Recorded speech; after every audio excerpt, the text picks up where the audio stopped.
June 6, 1944. Dawn breaks over the Norman coast. You're Heinrich Severlow, manning machine gun nest WN-72 above what the Americans call Omaha Beach. Through your field glasses, you count ships, hundreds of them, more than you've ever seen. The horizon disappears under steel. In 12 hours, you'll fire over 12,000 rounds. You'll watch men die in waves. You'll survive what your own commanders called impossible. This is D-Day from the bunkers, from the men who turned that beach red. The Atlantic Wall wasn't built for comfort.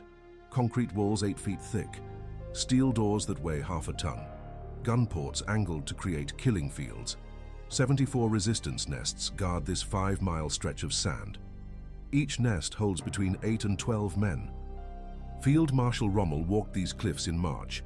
He ordered more mines, more wire, more guns pointing down at the water. The Allies will come, he said. When they do, we stop them at the waterline. If you value documented World War II history like this, subscribe. It's the best way to support our work. Also comment from which city you're hearing this from. This script is researched and factual, using sources from Stephen Ambrose's D-Day archives and German Federal Military Archive records. Now back to the story. Severlow was 19. Born in Lower Saxony, drafted into the 352nd Infantry Division in 1943. By spring of 44, he's positioned at Resistance Nest 72 with an MG-42 machine gun and 27,000 rounds of ammunition. His sector covers Easy Red and Fox Green beaches. The Americans don't know his name yet. They will. At 0530 hours, the naval bombardment begins.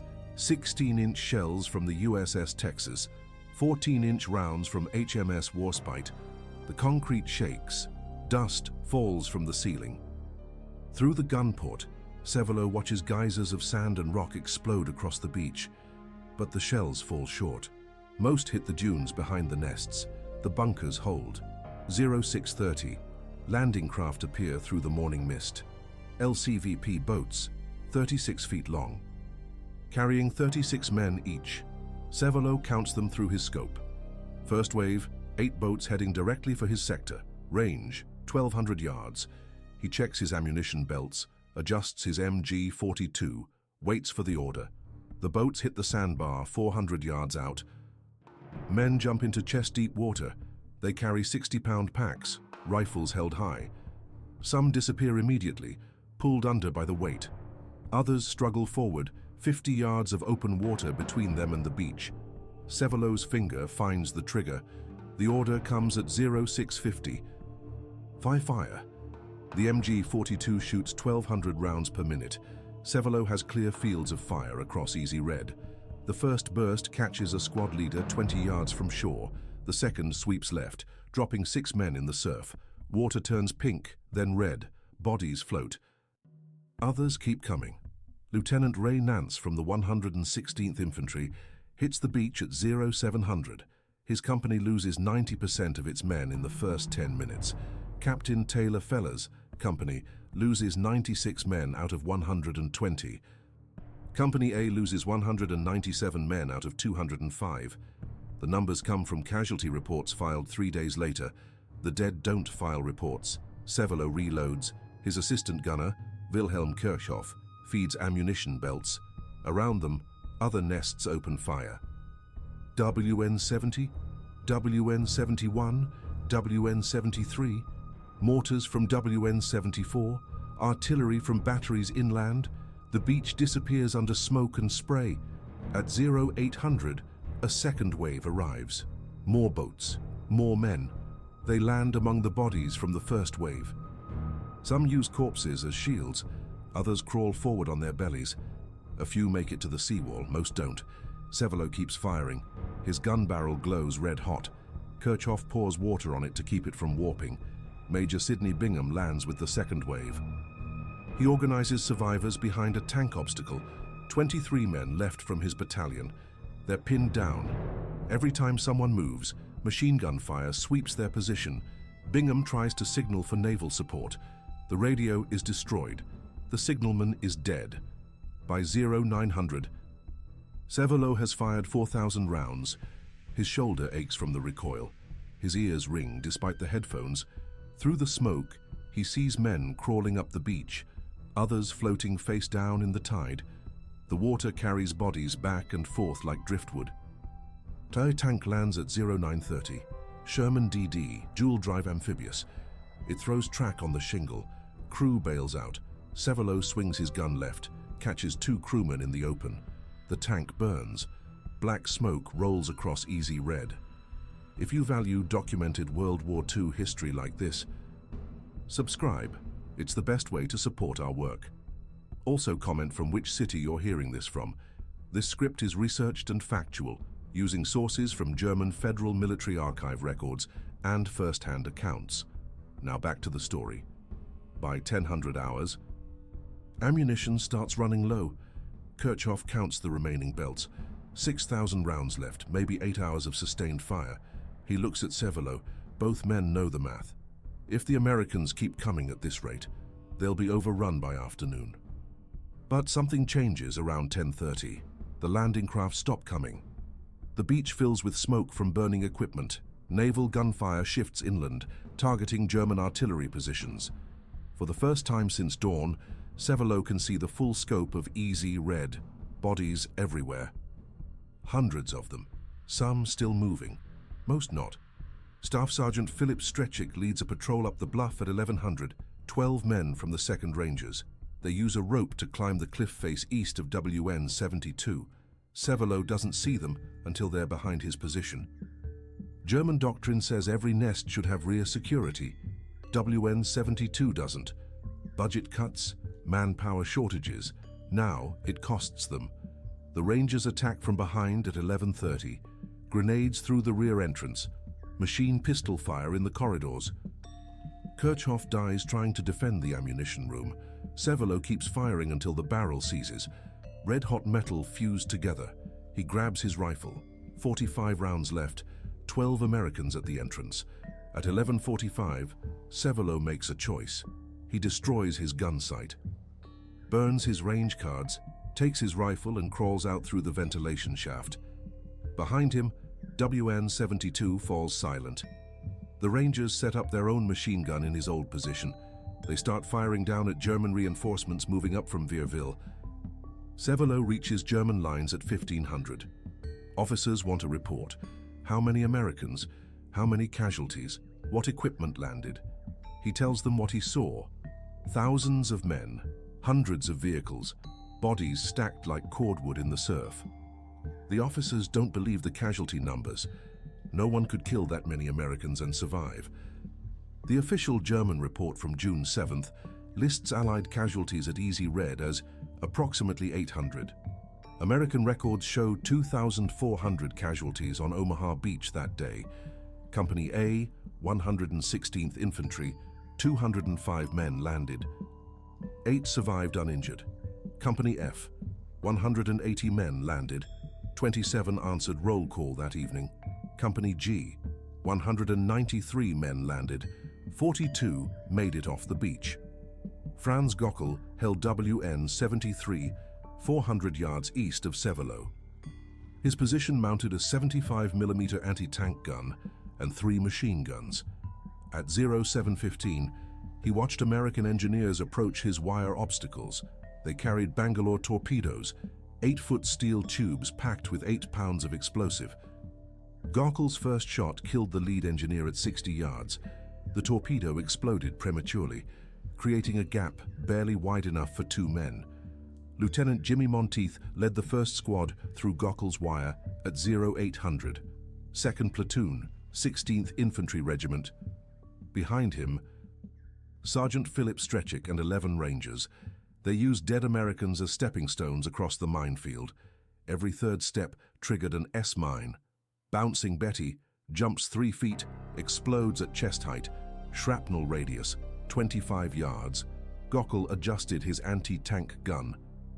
High explosive rounds instead of armor piercing. The first shell landed 10 feet short, showering Monteith's squad with sand and metal. The second hit dead center. When the smoke cleared, 6 Americans were down. Monteith kept moving, blood streaming from his face. Left arm hanging useless. At WN 71, Obergefreiter Hans Klein watched landing craft burn in the surf.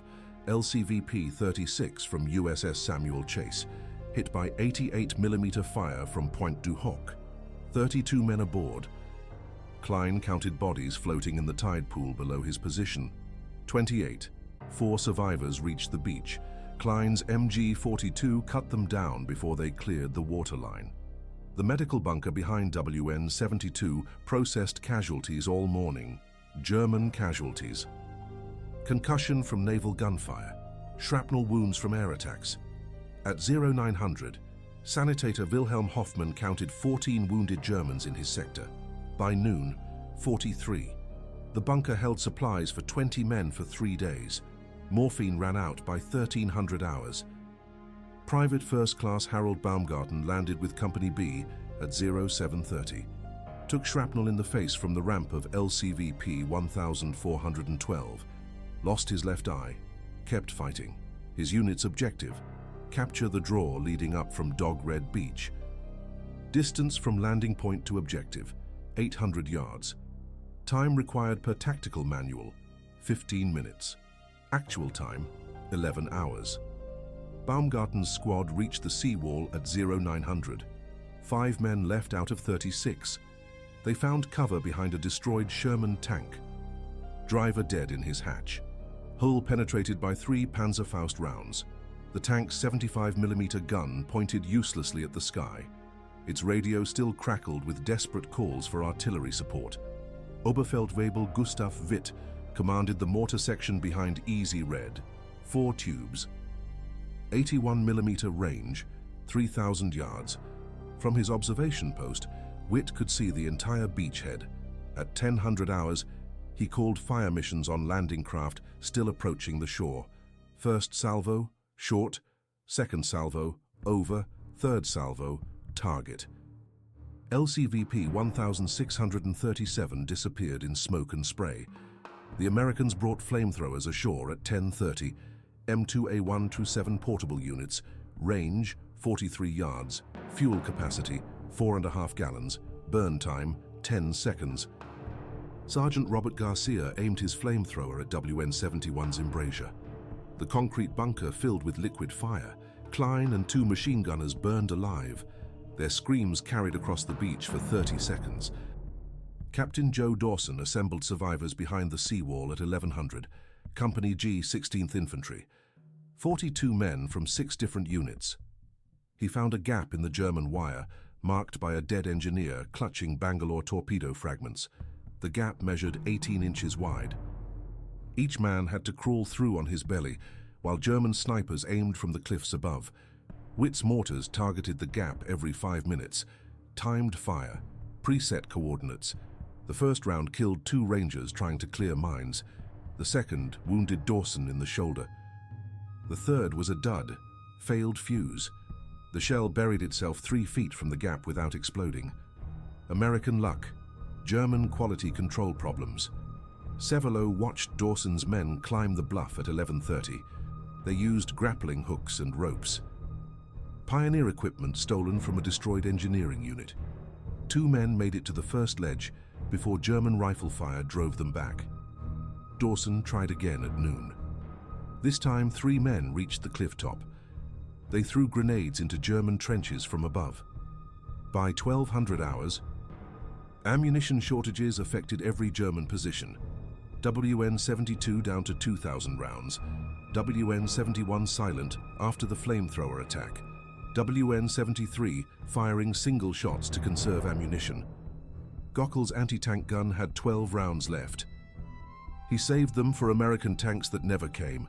The tide turned at 12:30, literally. High tide at 12:47. Water rose 6 feet up the beach. Dead Americans floated like logs in the surf.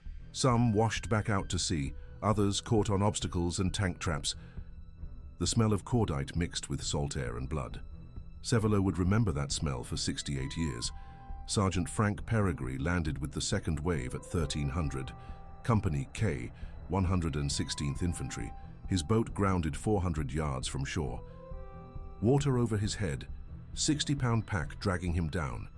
He ditched everything except his rifle and ammunition. made it to the beach with 11 bullets and no equipment. Peregrine found 37 survivors sheltering behind a knocked-out bulldozer. The driver hung dead in his seat. Bullet hole through his helmet. The blade was twisted from a direct hit by German artillery. Behind it, Americans had stacked sandbags and corpses to create a firing position. The bodies belonged to men from the first wave. No time for burial, no time for prayer. At WN-74, Unteroffizier Paul Richter commanded the last functioning machine gun on Easy Red MG-42 with 1,500 rounds remaining. From his position, he could see American reinforcements landing on the western edge of the beach, fresh troops, clean uniforms, full ammunition loads. Richter adjusted his sights. Range, 600 yards. The fresh Americans were the 5th Ranger Battalion, landed at 1400 to exploit gaps in German defenses. They moved in single file along the base of the cliffs, standard infantry tactics, good for avoiding mines. Bad for avoiding machine gun fire. Richter's first burst dropped the point man. His second caught the squad leader. The rest scattered into shell holes. Colonel Charles Canham commanded the 116th Infantry Regiment from a crater 50 yards inland, wounded twice. Right arm in a sling, blood seeping through his bandage. At 14:30, he radioed division headquarters. Request immediate naval gunfire on cliff positions. Grid reference 747298. Danger close. The USS Satterlee responded at 14:45. 5-inch guns, high explosive shells, 12 rounds on target. The barrage shattered WN-74's concrete walls. Richter and 4 gunners died instantly. His machine gun, twisted into scrap metal, fell silent. For the first time since dawn, no German automatic weapons fired on Easy Red Beach. Sevelo spent 4 weeks in a military hospital after D-Day, shell shock, exhaustion, nightmares about drowning men. The doctors called it combat fatigue, standard treatment, rest, hot meals, clean sheets, no therapy, no counseling. German Army psychiatry in 1944 consisted of 3 weeks in bed and orders to return to duty. During his hospital stay, Sevelo wrote letters to families of dead comrades, Kirchhoff's mother in Bremen, Klein's wife in Hamburg, standard Wehrmacht death notifications. Fell for Führer and fatherland. The forms required him to describe how each man died, heroically, bravely, defending the Reich. Sevelo wrote the lies because regulations demanded it. He kept the truth for himself. He returned to duty in July, assigned to a reserve unit near Caen. 3rd Company, 716th Infantry Regiment. Replacement troops, most under 19 years old. They asked him about D-Day, what the Americans were like, how to fight them. Sevelo told them to aim low. Americans duck high when shot at, aim for their knees. On August 20th, Canadian forces overran his position during Operation Tractable. Sevelo and 12 survivors surrendered in a wheat field 6 miles southeast of Caen. The Canadians searched them for weapons, documents, valuables, found Sevelo's D-Day citation in his breast pocket. Signed by Oberst Ziegler, for exceptional valor in defense of Fortress Europe. He spent 3 years in a POW camp in England, Camp 312 near Manchester. Concrete huts, barbed wire, work details in local farms 12 hours a day. The British fed German prisoners 800 calories below regulation. Not cruelty, economics. Britain was broke. Food was scarce. Germans ate what was left. Other prisoners asked Sevelo about his war, how many Americans he killed on D-Day. The numbers became legend in the camp.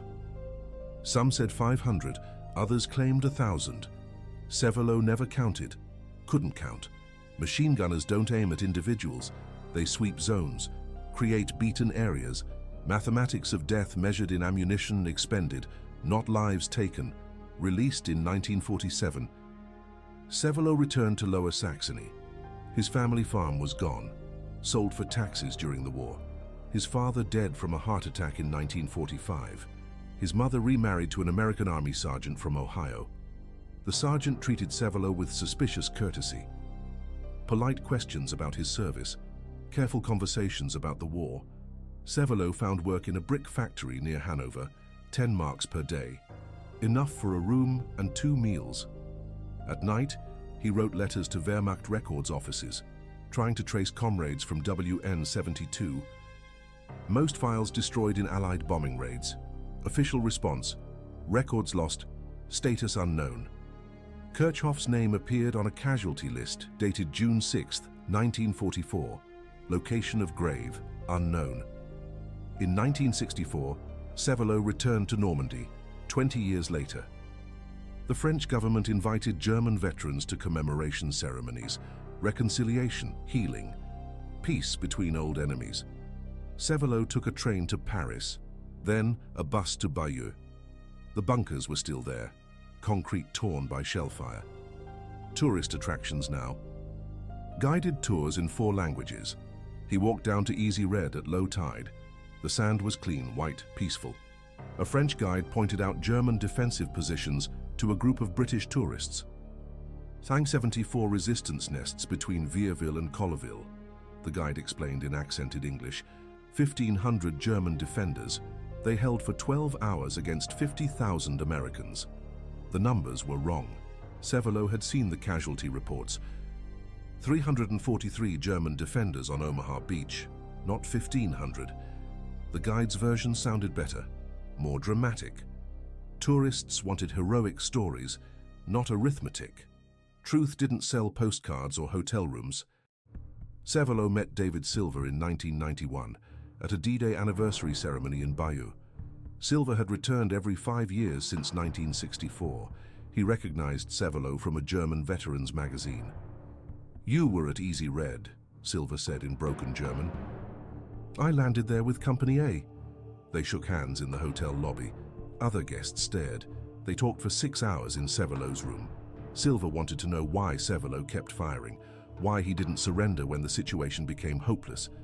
Severlo explained German military doctrine. No retreat without orders. Fight to the last round. Death before dishonor. Silver listened without judgment. American soldiers understood orders. Following them was universal. Silver described Company A's landing from his perspective. 205 men in 6 boats, rough seas. Seasick soldiers, green faces and empty stomachs. Then the ramp dropped on Easy Red and machine gun fire swept their ranks. Silver survived because he was short. Bullets passed over his head while taller men fell. Simple geography of death. "How many of us did you kill?" Silver asked directly. Severlo had expected the question for 30 years. "I don't know," he answered honestly. "Machine gunners don't count individuals. We count ammunition." Silver nodded. He understood. Mathematics of war reduced human lives to statistics, numbers that helped veterans sleep at night. They visited WN-72 together the next morning. Silver stood where his landing craft grounded. Severlo climbed back into his old bunker, through the gun port. He could see the exact spot where Silver came ashore 47 years earlier, 400 yards. Perfect field of fire. No wonder Company A lost 96% of its men. Silver returned to America convinced that Severlo was the Beast of Omaha Beach. That's what newspapers called him after their meeting became public. The man who killed more Americans than any other German soldier on D-Day. Silver disputed the nickname. Severlo was a soldier following orders, no different from American machine gunners in Vietnam or Korea. Veterans from both sides corresponded after 1991. Christmas cards, birthday greetings, photographs of grandchildren, former enemies united by shared experiences of combat. They understood each other better than civilians understood them. War created bonds stronger than nationality. The bunker at WN-72 still stands today. Concrete walls 8 feet thick. Steel door half rusted through. A sign in French and English marks it as a historical site. Tour groups stop for photographs 5 minutes inside. Guides explain the tactical situation, the fields of fire, the casualty rates. Most visitors leave quickly. The air tastes like rust and seawater. French archaeologists excavated around WN-72 in 2004. 60 years after D-Day. 3 feet down, they found spent cartridge cases, thousands of them, 7.92 millimeter, German machine gun ammunition. Lab analysis showed rifling marks from the same weapon. Sevelo's MG-42. Physical evidence of that June morning. Among the brass, archaeologists discovered personal items, German personal items. A wristwatch stopped at 11:47. Kirchhoff's watch. He died at 11:30 when Rangers attacked the bunker. The watch kept running for 17 minutes after its owner died. Time measured in seconds while eternity began. Heinrich Sevelo died in 2012, 87 years old. Peaceful death in his sleep at a nursing home near Hanover. Local newspapers wrote obituaries calling him the last defender of Omaha Beach. He hated the title. Hundreds of Germans defended Omaha Beach. Most died doing it. Sevelo survived through luck, not skill. He spoke at schools near his home during his final years, told students about D-Day from his perspective, not proud of what happened, not ashamed either, just honest. War forces ordinary people to do extraordinary things, usually terrible things. The machine gun doesn't care who pulls the trigger or why. His standard speech lasted 45 minutes. Questions afterward took another hour. Students always asked the same things. How many Americans did you kill? Did you feel guilty? Would you do it again? Sevelo answered each question directly. Numbers unknown. Guilt serves no purpose. Given the same circumstances, yes. In 2014, archaeologists excavated a section of Easy Red Beach. 3 feet down, they found personal effects from the invasion. Dog tags, mess kits, ammunition clips, one helmet with a bullet hole through the crown. Inside, a photograph of a woman holding a baby. No name, no identification.